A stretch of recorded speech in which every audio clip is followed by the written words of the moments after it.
राधे कृष्ण दोस्तों, श्रीमद् भगवत गीता वह पवित्र ग्रंथ है जिसमें लिखी बातें आज के समय में भी हमें अपने जीवन के हर मोड़ पर बहुत काम आती हैं। तो आज इसके 20 अति महत्वपूर्ण विचारों को हम जानेंगे। तो आपको मेरे एक एक शब्द को बड़े ध्यान से सुनना और समझना चाहिए ताकि आपके भी जीवन में कल्याण हो सके। चलिए बिना समय गवाए बढ़ते हैं पहला उपदेश। आप किसी सिचुएशन में बिना कर्म किए और बिना उसका फल पाए नहीं रह सकते हैं।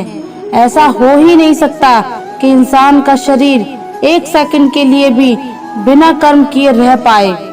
ऐसा हो ही नहीं सकता कि सृष्टि का कोई भी कण एक सेकंड के लिए भी बिना किसी कर्म के रह सके। कर्म करना हमारे जीवन का हिस्सा है। अगर हम सोते भी हैं तो हमारा दिमाग नहीं सोता है। हम सांस लेते हैं, सपने देखते हैं। हमारे शरीर के हर अंग में करोड़ों की संख्या में सूक्ष्म कण हमारा काम करने में लगातार लगे रहते हैं। अपने कर्म करने से हम कभी भाग नहीं सकते हैं और ये ईश्वर का ही कहना है कि हमें कभी भी अपने कर्म बंद करके नहीं रहना चाहिए। समझ नहीं आया? देखिए, हम ना तो किसी भी पल कोई भी काम किए बिना रह सकते हैं और ना ही हमें कर्मों में बंद करके रहना चाहिए। आसान शब्दों में यह कहे कि हम जो भी करते हैं वह ये मान कर करें कि इसे करने वाला मैं नहीं बल्कि इसे करने वाला तो ऊपर वाले ईश्वर है। तो मैं सिर्फ इस कर्म को पूरा करने वाला एकमात्र कठपुतली हूँ। इस काम को मैं नहीं कर रहा हूँ बल्कि ये काम मेरे द्वारा स्वतः हो रहा है, यानी मेरे द्वारा कराया जा रहा है। और जब हम इस तरह से सोचने लगेंगे तो हमें कभी भी कोई भी दुख नहीं होगा, हमें कभी अफसोस भी नहीं होगा, हमें कभी घमंड भी नहीं होगा। दूसरा उपदेश, जीवन में कुछ भी अच्छा या बुरा बिना किसी कारण के नहीं होता। इसे कहानी से समझते हैं। ये कहानी है तो ऐसे गांव की जहाँ की खुशहाली और समृद्धि हमेशा बनी रहती थी। इन गांवों का नाम था नंदी और रोहत। ये शहर से सटे दो ऐसे गांव थे जो सबसे ज्यादा धनी और अमीर थे, लेकिन इन दोनों गांवों में कुछ भिन्नताएं थी। नंदी गांव के लोग भगवान को बहुत ज्यादा मानते थे, लेकिन रोहत गांव के ज्यादातर लोग नास्तिक थे, भगवान को नहीं मानते थे। नंदी गांव के लोग सच्चाई के राह पर चलते थे, लेकिन रोहत गांव के लोग लोभी और मतलबी थे। एक बार की बात है, दोनों गांव में महामारी आती है जिसकी वजह से गांव की सीमाओं में को सुरक्षा देने वाले सारे कुत्ते मर जाते हैं। वहीं रोहत गांव के कुछ ही कुत्ते मरते हैं। महामारी फैलते फैलते अन्य जानवरों तक पहुंचती है और नंदी गांव के सारे जानवर मर जाते हैं। वहीं रोहत गांव में इसका इतना ज्यादा प्रभाव नहीं पड़ता। कुछ समय बाद नंदी गांव में एक नई घटना घटित होती है कि जिस तालाब से नंदी गांव को पानी आता था वह तालाब धीरे धीरे सूखने लग जाता है, जिसकी वजह से अब नंदी गांव के लोगों को पानी की बहुत दिक्कत आती है। तालाब सूखने से सारे हरे भरे खेतों में सूखा पड़ने लग जाता है, सारे पेड़ पौधे मुरझाने लग जाते हैं। तब नंदी गांव के लोग निर्णय करते हैं कि अब वह जाकर रोहत गांव के लोगों से मदद मांगेंगे। परंतु बाद गांव के लोग लोभी और लालची होते हैं। उनके पास सब कुछ होने के बावजूद भी वे नंदी गांव के लोगों की मदद नहीं करते। अब नंदी गांव के लोग हर जगह से फंस चुके होते हैं। उनके पास न जानवर होते हैं, न खेतों में हरियाली और न गांव को सुरक्षा देने वाले कुत्ते। तो वह अपनी किस्मत को कोसते हैं, भगवान से कहते हैं कि भगवान ने उनके साथ बहुत बुरा किया। तो वह सभी भगवान के सहारे गांव से सटे एक मंदिर में रहना शुरू कर देते हैं। एक रात बहुत सारे चोर और डाकू नंदी गांव में प्रवेश करते हैं। तो जब वह लुटेरे गांव में प्रवेश कर रहे होते हैं तो वे देखते हैं कि गांव की सीमा की सुरक्षा की कोई व्यवस्था ही नहीं है। यह ना कोई जानवर है, न कोई हरियाली है, अर्थात इस गांव में कोई नहीं रहता। यह सोचकर लुटेरे आगे बढ़ जाते हैं। आगे बढ़कर जब वे रोहत गांव में पहुंचते हैं तो वे देखते हैं कि गांव के सुरक्षा कर्मी भी हैं।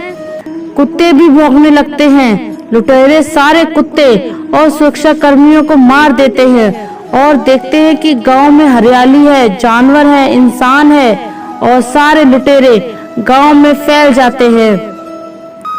जब वे सब कुछ लूट लेते हैं तो सारे गांव को आग लगा देते हैं, सारे लोगों को मार देते हैं और भाग जाते हैं। अगली सुबह जब आसपास के लोग गांव को इसका पता चल जाता है तो रोहत गांव में अब कोई नहीं रहा।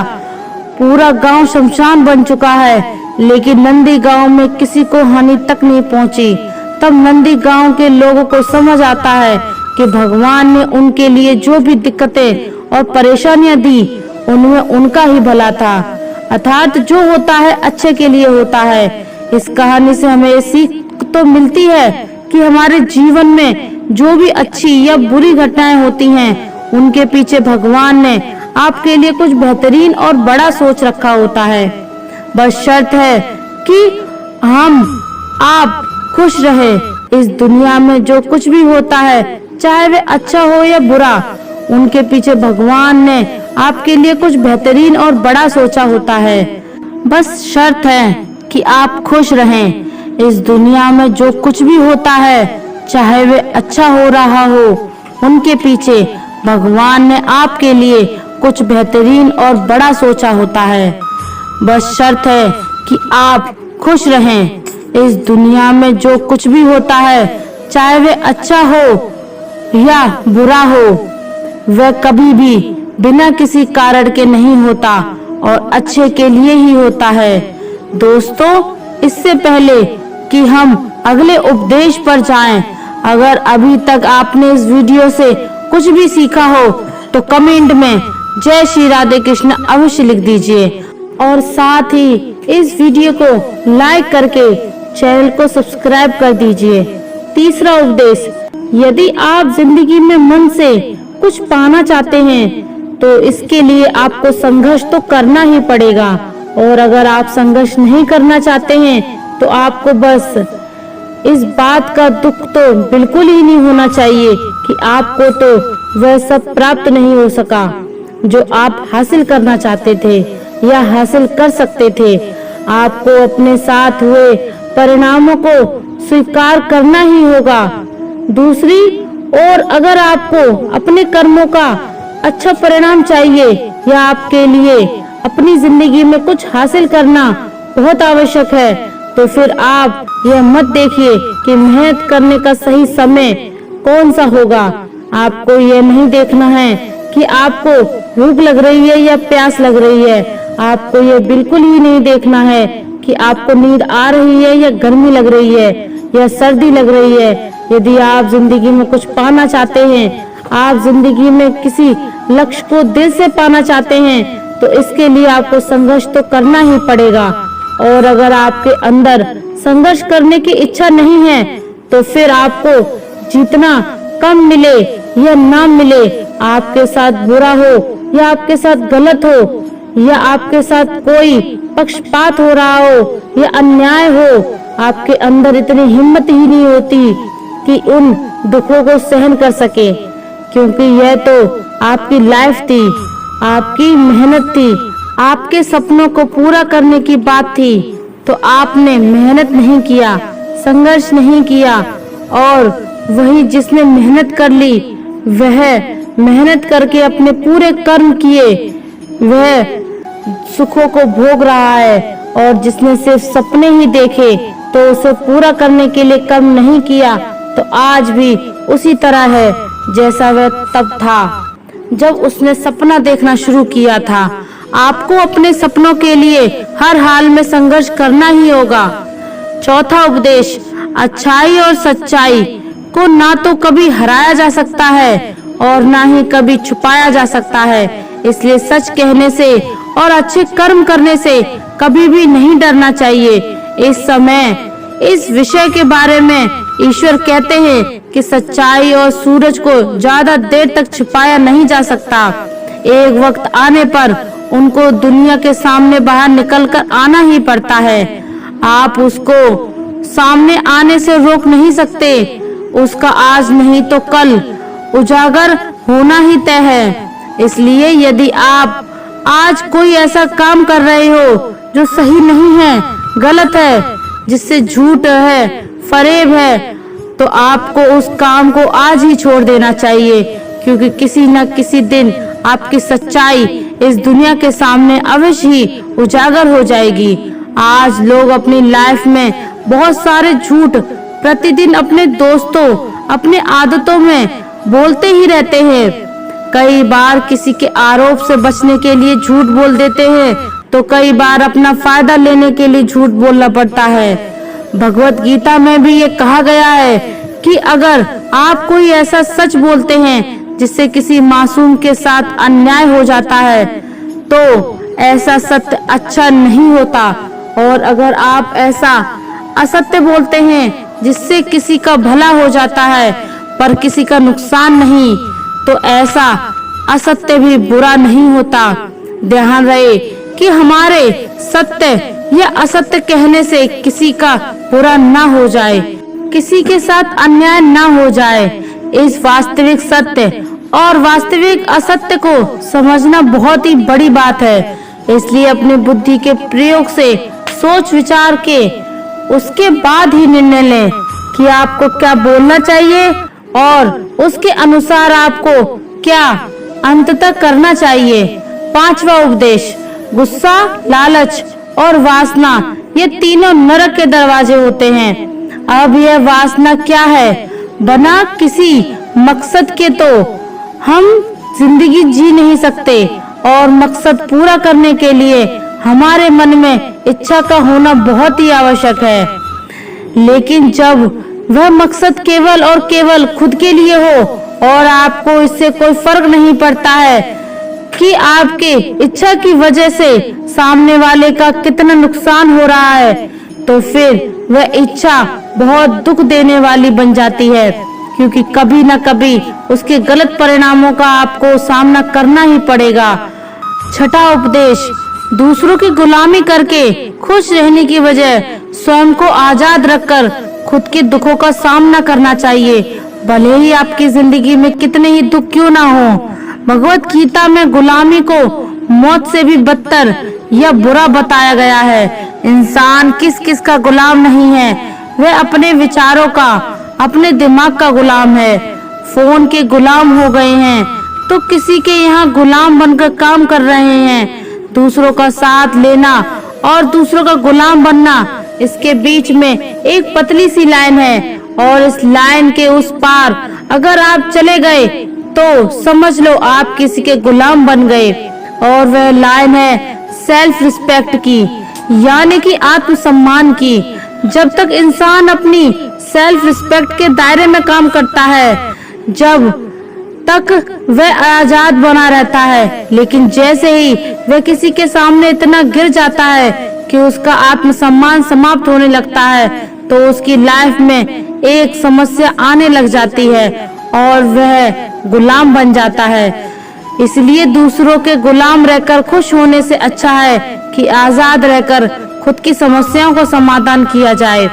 सातवां उपदेश, मनुष्य पैदा भी नंगा होता है पर मरने के बाद भी उसको इसी रूप में जलाया जाता है। इसके साथ में कुछ भी नहीं जाता, वह कुछ लेकर जा ही नहीं सकता। जिंदगी में जो कुछ भी आपको यहाँ आने के बाद मिलता है, वह आपके आने से पहले किसी और का था, और अब आप यहाँ से चले जाओगे तो वह अब सब किसी और का हो जाएगा। जो पैसा आपके पास है, जो नाम आपके पास है, जिस पोजीशन पर आप हो, उस पोजीशन पर आपसे पहले कोई और था। आज भले ही आप वहाँ हो, लेकिन कल को कोई और आपसे वह जगह छीन लेगा। यही सृष्टि का नियम है और भगवत गीता की वह सबसे बड़ी सीख है जो आज हर एक पृथ्वीवासी को समझनी चाहिए। अगर बदलाव इस दुनिया का नियम है तो फिर ऐसी कौन सी चीज है जो हमेशा हमेशा के लिए रहती है? आखिर कोई तो चीज होगी जो हमेशा आपके जीने के बाद भी इस दुनिया में रहेगी, तो वह चीज है इंसानियत।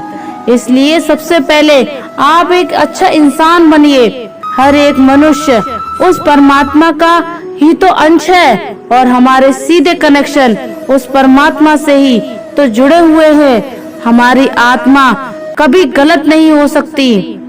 हम शरीर के सुखों के लिए गलत कामों में लग जाते हैं और उनका नतीजा भी गलत होता है। आज हमारे पास जो कुछ भी है, चाहे हमारे पास प्यार हो, कोई रिश्ता हो, पैसा हो या नाम हो, वह हमसे एक ना एक दिन जरूर छिन जाएगा, जरूर दूर चला जाएगा। यही सृष्टि का नियम है कि जो कल किसी और का था आज वह आपका है, लेकिन आज जो आपका है ना वह आने वाले कल में किसी और का हो जाएगा। 8वां उपदेश, आज आप अपनी जिंदगी में जो कुछ भी हैं वह केवल और केवल अपनी सोच की वजह से हैं। आज कोई भी इंसान अगर किसी लेवल पर है, चाहे वह लेवल ऊपर हो या नीचे हो, वह केवल और केवल उस व्यक्ति की सोच की वजह से ही हो पाया है, आपके खुद के आत्मविश्वास की वजह से है। अगर एक भिखारी भी अमीर बनना चाहता है, अगर वह दिल से बनना चाहता है और खुद पर विश्वास रखता है, तो वह अमीर बन सकता है। बस अपनी सोच की वजह से इस दुनिया में किसी दूसरे व्यक्ति की ओर औकात नहीं है कि उसको अमीर बनाने से रोक सके। वहीं इसके विपरीत यदि कोई अमीर बर्बाद होना चाहता है तो वह आसान है, बस वह अपनी इच्छा शक्ति को कमजोर कर ले। अगर कोई क्रिकेट का भगवान कहलाता है तो वह केवल और केवल उसकी सोच की वजह से। अगर कोई एथलीट गोल्ड मेडल अपने देश के लिए लेकर आता है तो वह केवल और केवल उसकी स्ट्रगल विल पावर की वजह से। अपनी आंखों से अपने आप सफल होते हुए देखने में काफी समय लग जाता है। हो सकता है 5 साल लग जाएं या 30 साल, यहाँ तक कि पूरी की पूरी लगभग उम्र ही बीत जाए, लेकिन उतने साल तक अगर आप अपने मार्ग से नहीं भटकते तो वह केवल और केवल अपनी सोच की वजह से। 9वां उपदेश, चाहे कोई भी काम हो वह अच्छा या बुरा, केवल और केवल एक ही कारण से होता है कि उसको करने के पीछे आपका इरादा क्या है।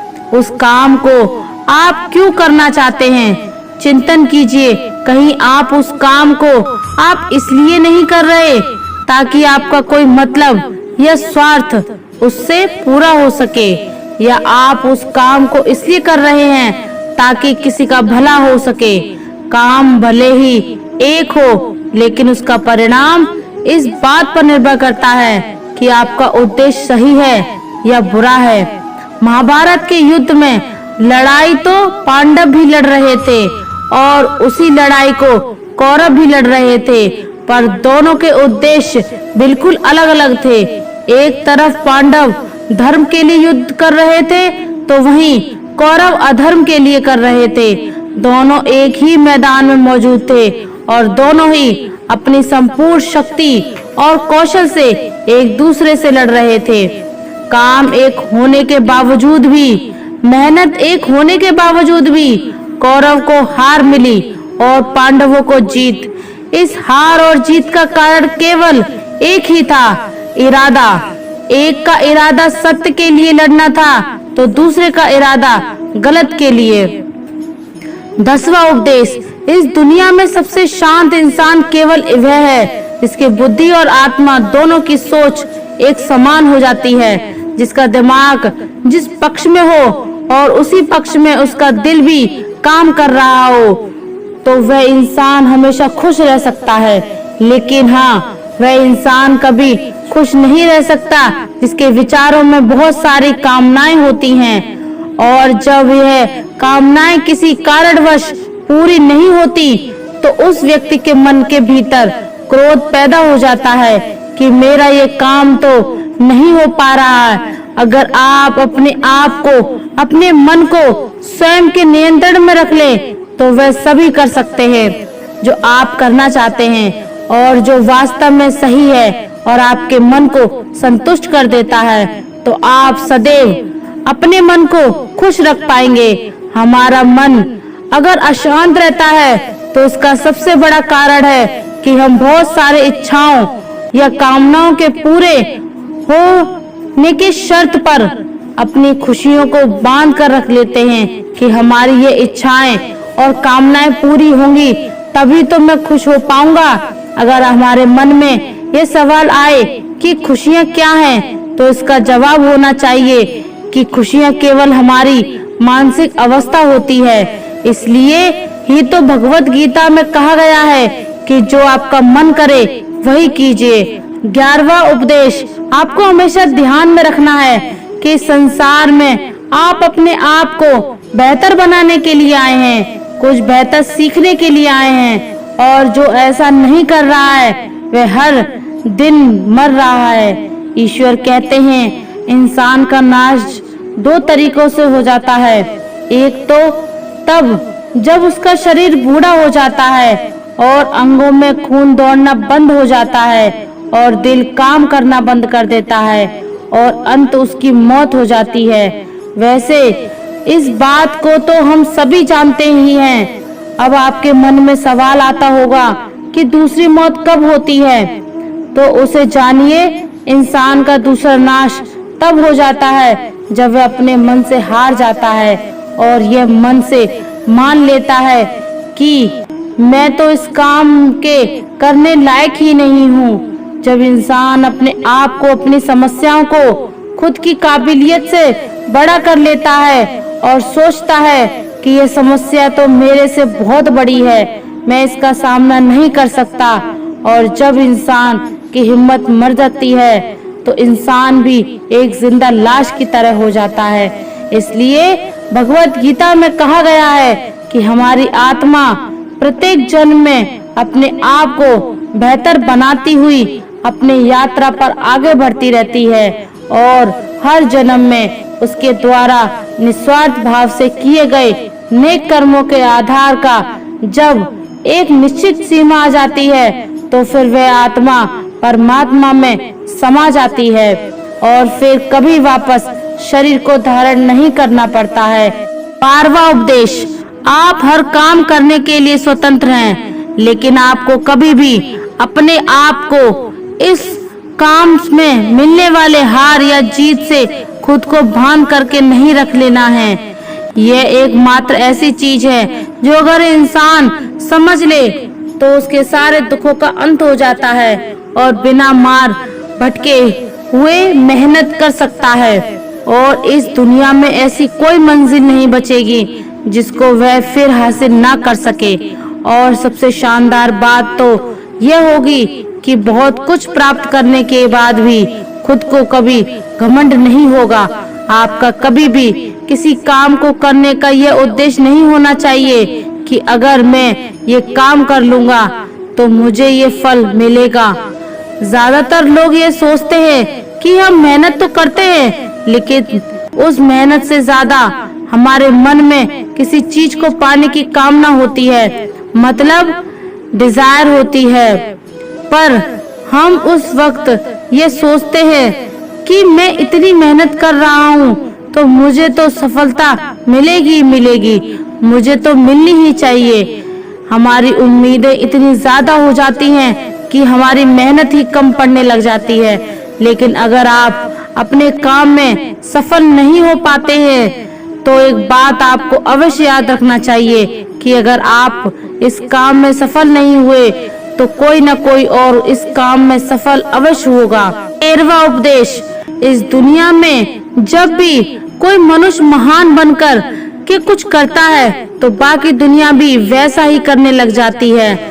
अब इस विचार को आज के परिवेश में देखते हैं। आजकल हम देखते हैं कि जब कोई फिल्म का हीरो किसी नए डांस स्टेप के साथ आता है या किसी एक नए ही अलग स्वैग में आता है तो वह ट्रेंड में आ जाता है और हर कोई उसकी कॉपी करने में लग जाता है और वही ट्रेंड बन जाता है। और आश्चर्य की बात है कि ऐसी ही बातों को श्री कृष्ण ने महाभारत में अर्जुन को कही थी, जो हजारों साल पुरानी बात है।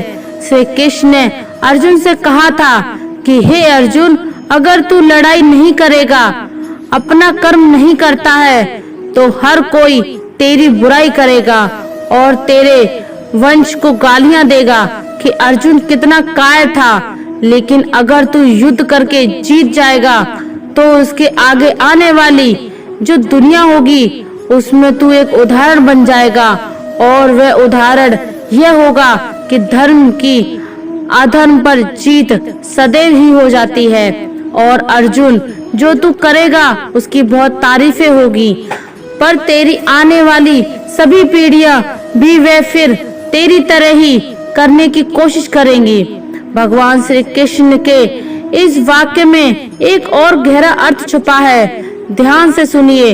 अगर आज आप अपनी जिंदगी में किसी ऐसे लेवल पर हो जिस लेवल पर जाना किसी एक सामान्य इंसान के लिए आसान बात नहीं है, तो आपको अपनी उस हाई लेवल से इस दुनिया में एक ऐसा एग्जाम्पल सेट करना होगा जिससे सब लोगों की भलाई हो सके और सबको सही मार्ग दिखा सके।